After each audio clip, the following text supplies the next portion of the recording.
Hi, I'm George Nordhaus. Welcome to Monday morning.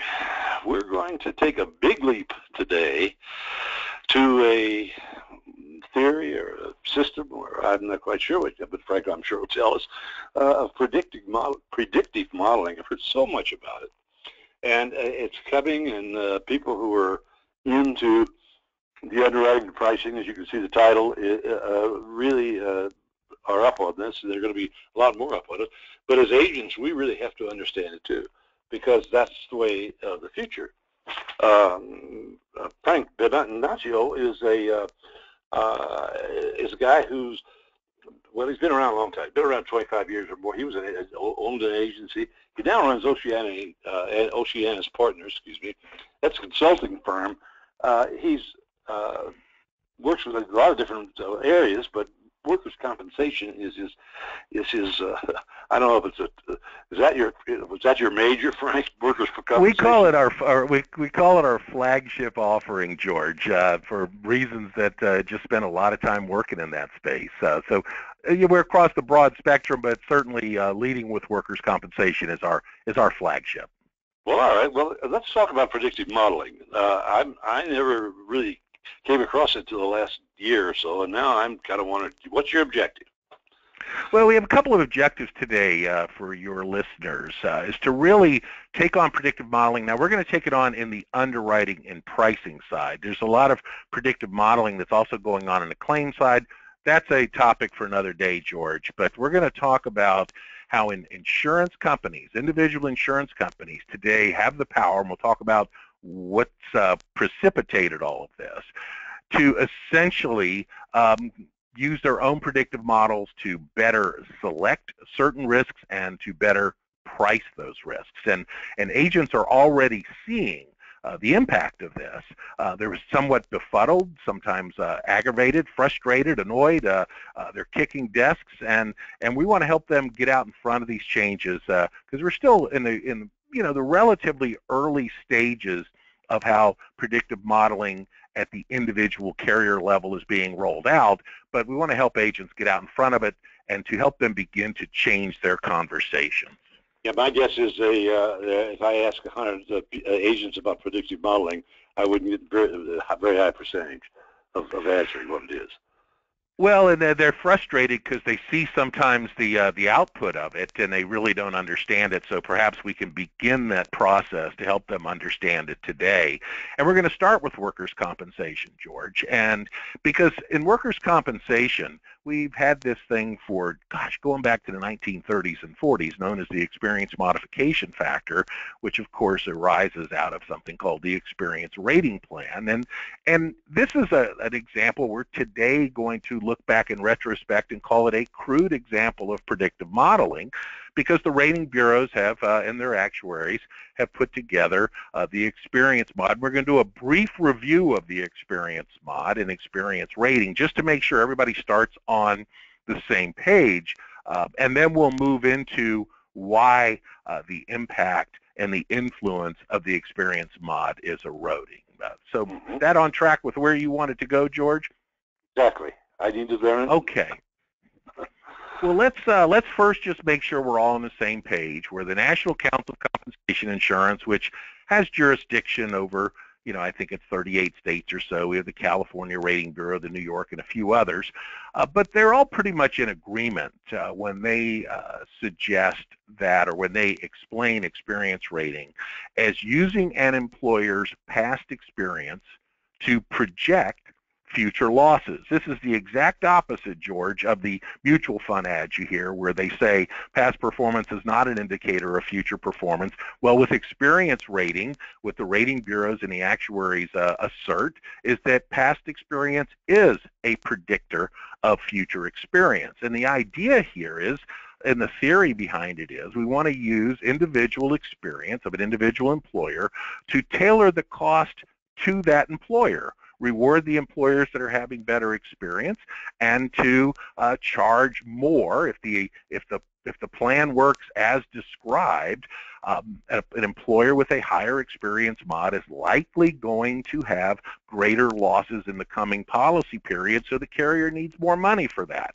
That's the whole theory. Let's tailor it to an individual risk. Let's make individual risk pricing a way in which insurance carriers, the experience mod is intended to be a tool for insurance companies to help price risks. And it's meant to be a predictor of the future. So Tony DiDonato probably said it best. He's one of the head actuaries at NCCI, actually based here in Florida where I'm from, where he said the experience rating is intended to be a predictive indicator of future losses. So that's the whole basis. We're trying to predict the future. And as Yogi Berra said, the great philosopher, said, the prediction is difficult, especially about the future. So there's inherent challenges right out of the box. The rating bureaus, George, use not the most recent policy period in experience rating, but then 3 policy periods back from that. So you can see that anybody who renewed their work comp policy here in 2015, and as we put this program together, we're running out of 2015, but the policy period, the policy data, which is payrolls and claims for 2014 policy, was not included in that renewal, but the data, the payroll and loss information from 13, 12, and 11 were. And we're going to circle back around on whether that's a good idea or not as we move forward. It has served us well for many years, but perhaps it's becoming antiquated, and there's better ways to do it. In theory, yeah. Things are moving faster. Businesses are oftentimes not even the same type of business today that they were 4 years ago. Very different types of operations, different types of automation, on and on. So in theory, and you'll notice I say in theory, if someone has standard premium of $200,000 in workers' compensation premium, in theory, if they have a 1.0 mod, their standard premium is going to be $200,000. Right. If they have a 135, obviously, let's do the math. This is all third grade math. $270,000, and if they have a 0.75, $150 instead of $200,000. This is where, gosh, for decades we were able to go to employers and say, I'm going to help you drive down your experience mod, which will drive down your cost. That is not necessarily true anymore. Maybe it's true, but it's not necessarily true. As we often say, George, one of our favorite expressions around here, a broken clock is right twice a day. So you may be right, but it's very, in our view, my partner Susan Toussaint and I assert very clearly that it is slightly disingenuous today to assert that if I help you drive down your mod, I'm going to drive down your cost. That may or may not be true, and we're going to talk about why as we move forward. Good. So the question is experience rating plan becoming obsolete? And let's take a look at why that may be the case. Now, virtually anybody who has a pulse is familiar with the term big data and predictive analytics, and we see it in our everyday life.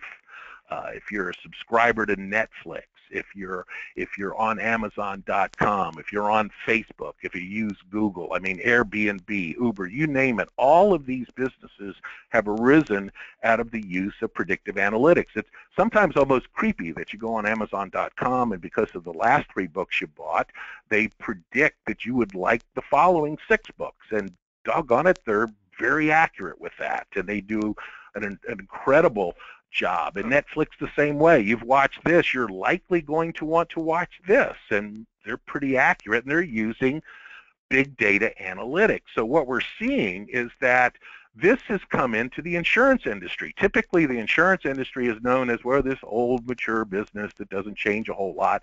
Well, folks, we are now in the midst of the most significant change. The early stages probably is better stated. In the early stages of the most significant change in the insurance industry, at least in the past 50 years. And that's because we are now entering an era where the individual insurers don't have to rely on the National Council of Compensation Insurance or other rating bureaus around the country, because they can now build their own predictive models. The experience rating plan, the experience mod, is intended to be a predictive indicator of future losses. Well, the carriers now, and I'm going to share why in just a moment, George, they have the ability to do it themselves and to do it better in a far more sophisticated manner. So let's begin to drill down on that. They get to, first of all, they're leveraging their own data. So they're very specific about being able to leverage their own data. Now, what's driving this? Well, it's these huge databases, these enormous, we keep hearing about, by golly, my sister bought her grandson a laptop for high school, and it had a terabyte of data storage on an $800 laptop. We're going to look, data storage used to be expensive. You may recall, George, when we bought our first PCs, the hard drives were in megabytes, and to go from 100 to 250 was very expensive in megabytes. Well, we're going to talk about how the data storage in these huge databases, as well as computing power, just the processing power has gotten far less expensive. And now you can buy data of all different sorts and kinds that you didn't used to have access to. There's companies in business today that are in business to simply collect and aggregate data so they can resell the data. And we're getting data sets that are literally in the hundreds, and we'll talk about that momentarily. So we have this incredible explosion of huge databases, this dramatic reduction in cost in computing power and storage, which is probably the biggest driver, and we have these brilliant people coming out of the best schools in America, Harvard Business School, Wharton, Stanford, MIT, and they're building these algorithms in order to create these predictive indicators. Now, this is probably one of the biggest changes. Look at this, George. Back in 1981, if we could jump at a time machine with our thumb drive, we would be very wealthy today. Because back in 1981, the cost per gigabyte of hard drive storage was $700,000 per gigabyte.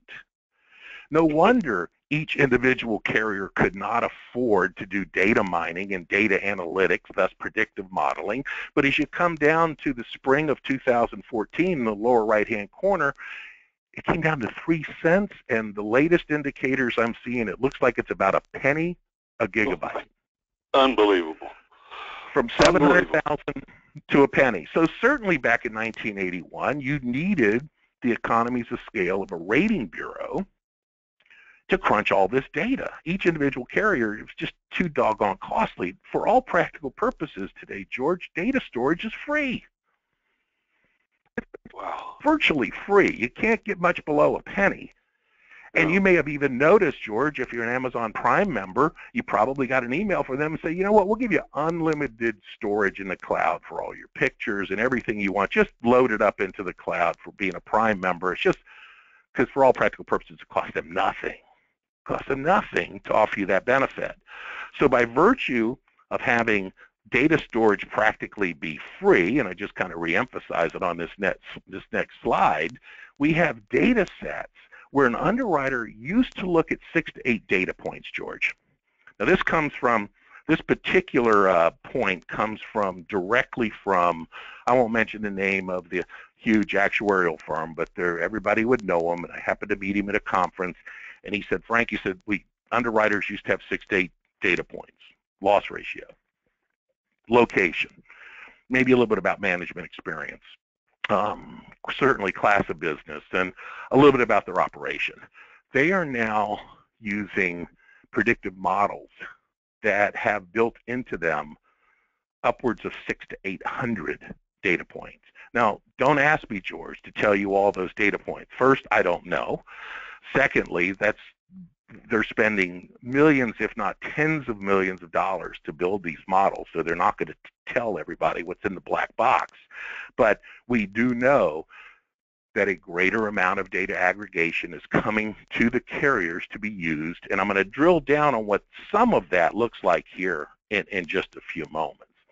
But what's happening now is that they can process, because of the computing power and because of the size of the databases, they can process millions of calculations and either validate or invalidate their models. I'm going to exaggerate a little bit to make a point, almost on a daily basis. So if it appears something is not working, they can adjust on the fly. Now think about experience rating. You have to wait 1 year, 2, 3 years for that data to move off before anything really changes. Carriers can now adjust on the fly. And in essence, this is what they're doing. And folks out, if you've not seen the movie Moneyball, you don't have to be a baseball fan to enjoy it. But if you haven't seen it, I would recommend you watch it if for no other reason to get a better understanding of what predictive analytics is all about. I'm not here to do a movie review. It is a great movie. I enjoyed it. I enjoyed the book 10 years before the movie came out. But what I loved you every can bit of learn, it because all of a sudden it changed the, well, I don't want to get in your, but holy mackerel, I just didn't realize that those statistics were available. and so it's if you certainly it changed the whole game. And as a baseball fan, you know what Billy Beane did, and folks can go and see the movie, but go and look at it in terms of not how great looking Brad Pitt is, but the fact that how they use data analytics and pay very, very close. You don't have to pay that close of attention. They kind of hit you in the head with it. But you can learn a lot about predictive analytics in this movie, and then think about it in terms of how that could impact insurance, because the insurers are now playing Moneyball. And I'm going to give some examples of how they're doing that here momentarily, George. Anything you would want a little clarity on at this point, George, or do you want me to keep barreling ahead here? No, barrel. It's all piling up, Alex. But I think it's fabulous what you're talking about here, because it puts things in such a good perspective to those of us who've been in for a long, long time and had no idea this was all happening. I didn't. I guess well, and it's happening around us, and we see this. Towers Watson, fortunately, does a predictive modeling benchmarking survey every year. They've just completed the 5th year, and as you'll notice, in 2013, 47% of work comp carriers were using predictive modeling, but look at the next number to the right of that, 41% plan to. That brings us to 88%. For all practical purposes, that means virtually everybody's going to be using predictive modeling in workers' compensation. It's being used across the board. Again, this comes from Towers Watson. We need to give them attribution for the work, and you can see it keeps increasing every year. Work comp has been one of the leaders on the commercial side. Personal lines has been using it in personal auto and homeowners for quite a while, but in the commercial side, work comp is the leader with respect to 47% of the companies, and growing and moving. In essence, what we're finding is that the carriers that are not doing it are very concerned, because who's going to get adverse selected against? They're going to be the folks that don't have the sophisticated models to better select the risks and better price the risks, because as many CEOs say today, George, data and the way in which you gather it, the way in which you analyze it, how you select it, and how you analyze it is likely your sustainable competitive advantage moving forward. And if you don't believe that to be true, I mean, look at what carriers have been facing for the past 7 to 8 years. They've been facing anemic economic growth. 2% is not what anybody really looked at as a big thing, but of course it all looks good coming out of 08 and 09 and 2010.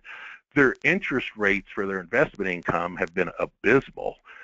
They've had virtually no investment income on fixed rate instruments or safe instruments over the past 7 years.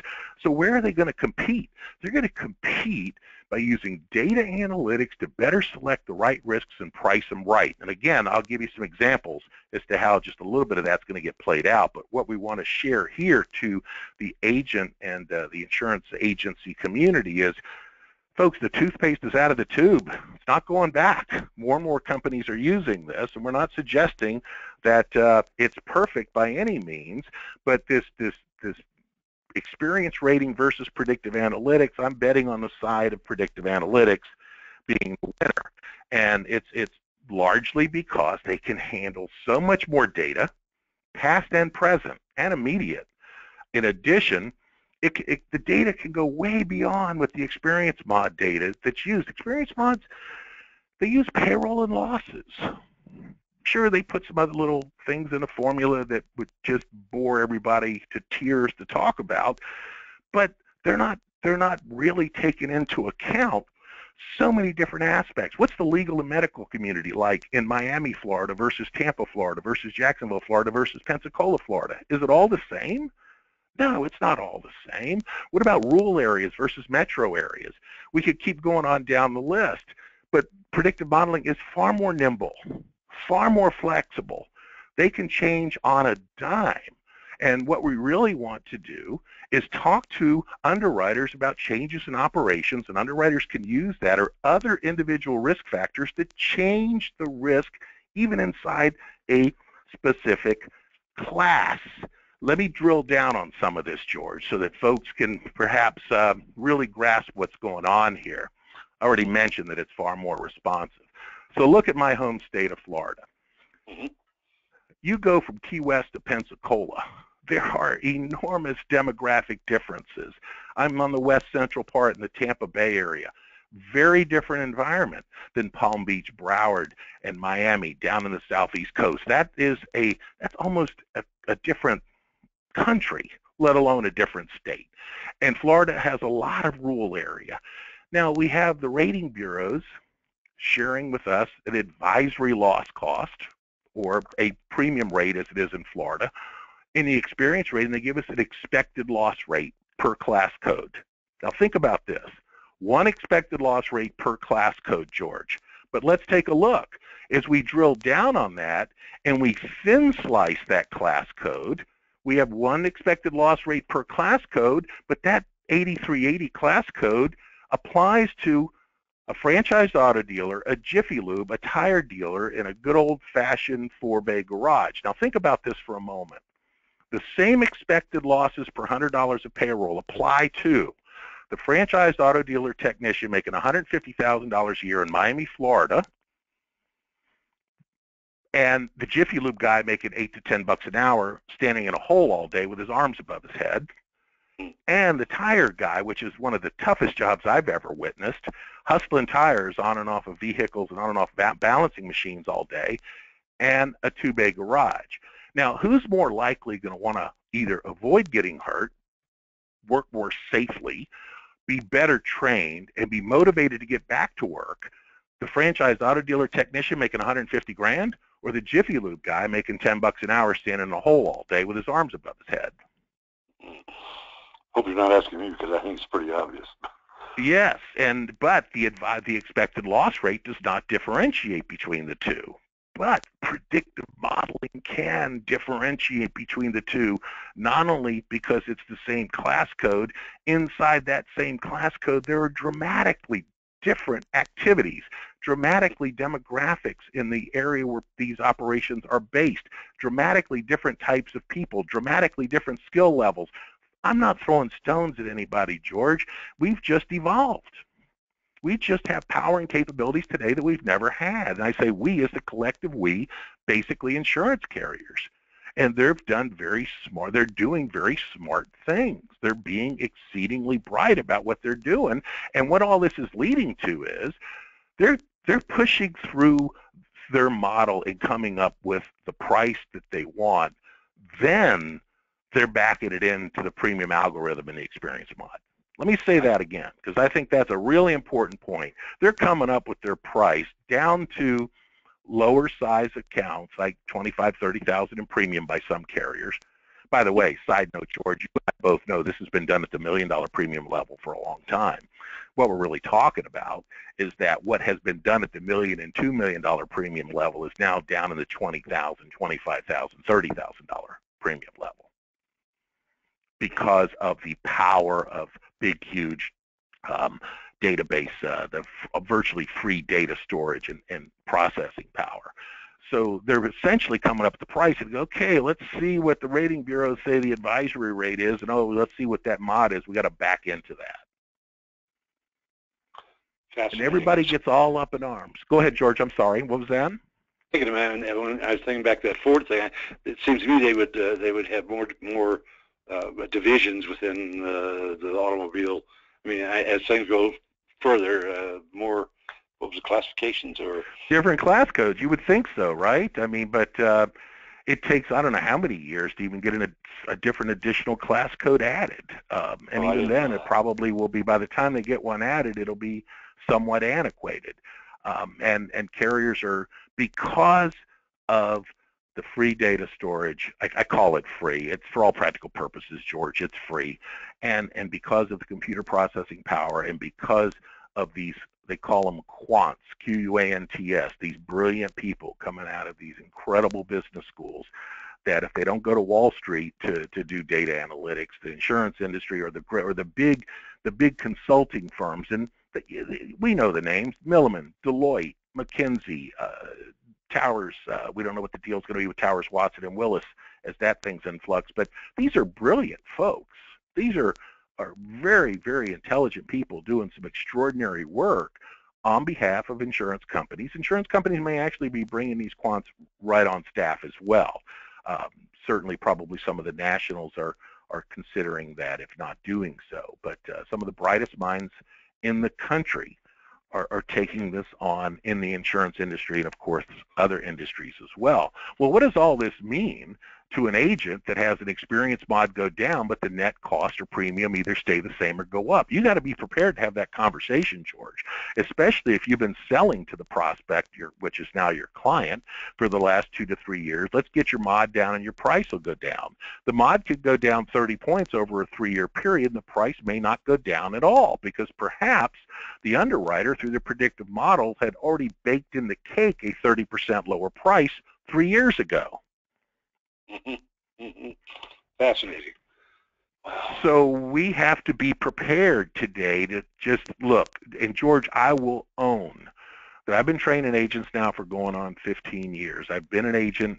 I call myself a recovering agent. I was an agent for 25 years. I've since sold my agency and do consulting and training and coaching full time now. But I used to train agents and say, help people drive down their experience mod and their premiums will go down. That is no longer the case. We cannot say that anymore. We should not say that anymore. Possibly that might happen, but there's no direct relationship anymore. Why do you think insurance companies have 5 different loss cost multipliers in just about every state, 4 or 5 different loss cost multipliers, so that they can range that advisory rate upwards of 200%? So, and they've just got the power to really leverage that. So what does all this mean to me? You know, oh, by the way, before I go there, one more point. This is going to make agents spontaneously have their hair catch on fire.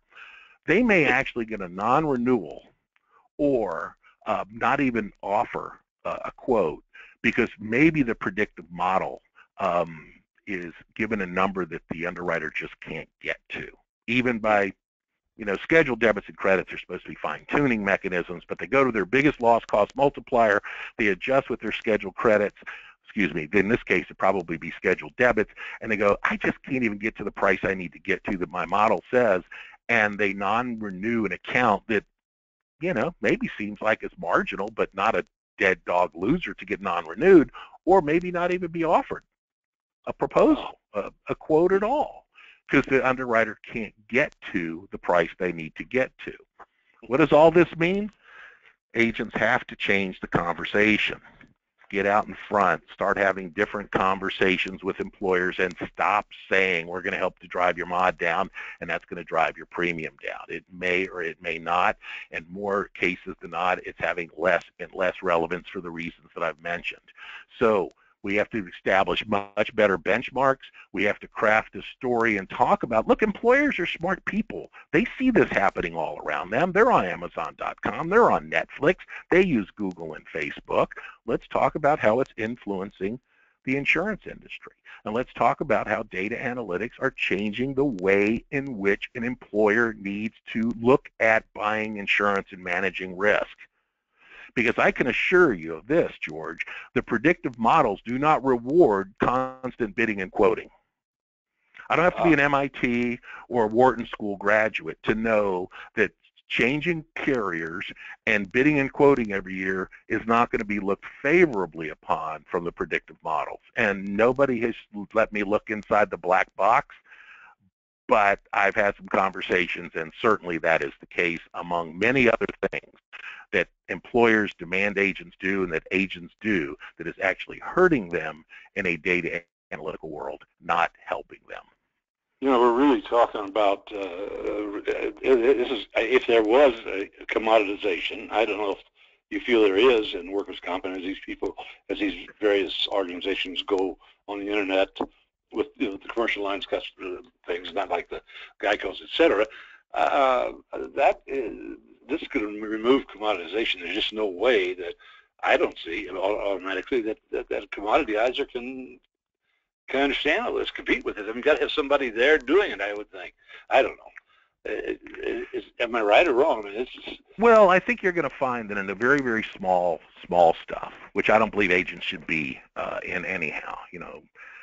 Some people may criticize me for saying, a single location restaurant. Come on, really? Just last week, you had Warren Buffett announce that Berkshire Hathaway is going to go direct employers on all 50 states. You had Intuit, who has QuickBooks, and QuickBooks has payroll. They're going to go direct employer in all 50 states. Now, the high hazard complex accounts, I don't believe are likely going to go direct with Berkshire Hathaway or with QuickBooks or with ADP or with Paychex. If there's complexity and hazard, they need an agent.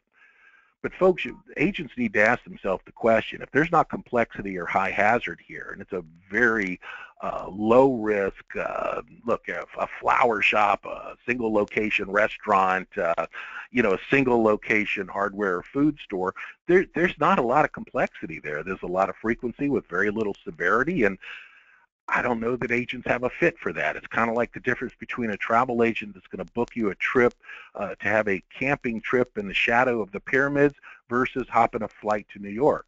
Nobody uses a travel agent to hop a flight to New York anymore, but if they're going to go down the Amazon River, or they're going to go to Egypt, or they're going to go want some specialty, what they even call themselves now, outfitters, they're going to go to a travel agent.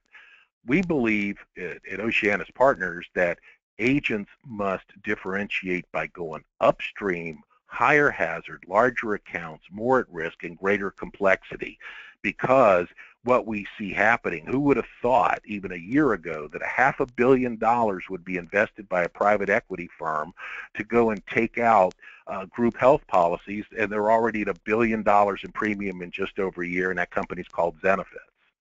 Who would have thought? They're selling it over the telephone. Yeah, it's scary. Let me ask, do you think, all told, would you think that predictive modeling is a threat to the independent agent or an asset? Great question, because I think it's exactly the opposite. I think it's an extraordinary opportunity because it will change the way in which people have conversations. It's not because here's the really important takeaway too, George, and that is underwriters aren't going away. Underwriters are still going to be able to use their intuition and to use their experience to make exceptions or to shift the model. Now, I can promise you this, you know who's at risk? You know who's at threat? Is the folks that do treat this business as a commodity. And October 1st, which wasn't that very long ago, they spit out 15 different submissions to their agency management system for one-run renewals, and they were crummy submissions, and they were incomplete submissions, and then they were inaccurate submissions, and the vast majority of submissions that go out in our industry are horrible. I've got that directly from underwriters. Those folks are at risk. But those agents that want to get really, really good at better communicating the risk and helping to improve the risk profile, shopping and bidding and quoting, folks, is hurting employers, and especially when you're doing it with lousy submissions. So where's the opportunity? The opportunity is for those agents that are going to better understand the risks, they're going to help improve the risks, and they're going to better communicate the risks. And that takes a lot of hard work. You don't just get to say, I'm big and bad, and I got markets, and I can beat up the underwriters, and I can get you a best price. Those folks are at risk, George. I will agree that those folks are at risk. The independent agents that are playing the I'm big and I'm bad, and I can throw down a bunch of quotes, and I can beat up underwriters, and I can get you pricing, they're at risk because that game is moved to another arena. They may not see it yet, but they're going to soon see, if they haven't already, that game is shifting to another stadium, and it's going to be played by agents that are going to have a different skill set and a different approach to leverage the power of predictive analytics, not be beat over the head with it. I tell you, Frank, I've listened to a lot of presentations, and I have to tell you, I mean, thousands over these. This is an earth shaker. I know it's old hat to you and some other people, but it's not going to be to most people. And I know. Do you consult with agents or companies or who?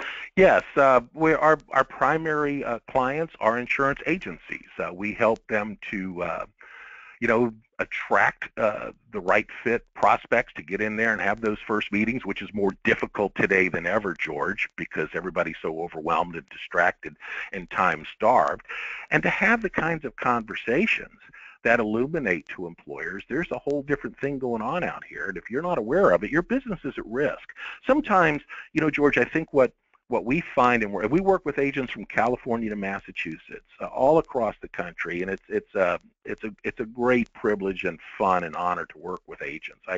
Well, you've done it, it's fun, and it's interesting. And I think we're at a time now that I've never been more excited because of the acceleration of change that's going on. It's dramatic, and it's keeping everybody on their toes. So what we're finding in working with agents, we also work with a couple of smaller regional insurance companies, but we work with them on behalf of how to help make their agents better. Sometimes we lose track of this. There's a lot of talk out there about say this and do this and say that and do this. The biggest issue that we feel is out there that doesn't get discussed enough is that businesses, their employees, and their families are at significant risk and don't know it. And the processes that are being used to work with them are extraordinarily flawed and downright dangerous. And if this conversation is not being had, among another whole host of conversations that are not being had, and it's the same old, we got great markets and we can get you quotes, those employers, their employees, and everybody's family is at significant risk. And it's time to separate the wheat from the chaff, and let's get, the right people to step up and say, you know what?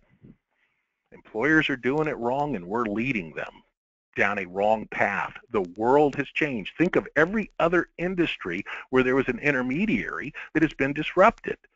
And it's our turn to be disrupted.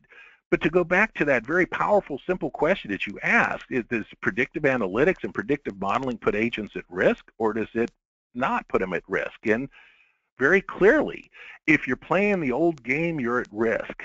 If you embrace it, get your arms around it, learn it, know how to have conversations, and leverage it, you will find success in this profession unlike anything you've ever imagined.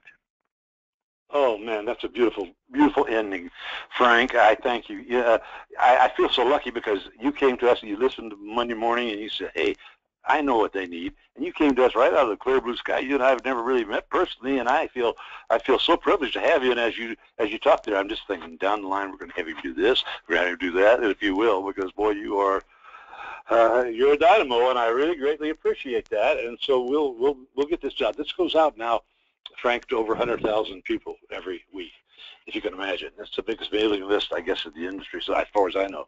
And the number's even growing. Now, they don't all read it. I wish they did. That'd be a whole different thing. But at least you'll be out there with them, and I think that's a great thing. And so, and I would like to urge people, once again, to go back to the, you can see it on the left-hand side, probably, the menu of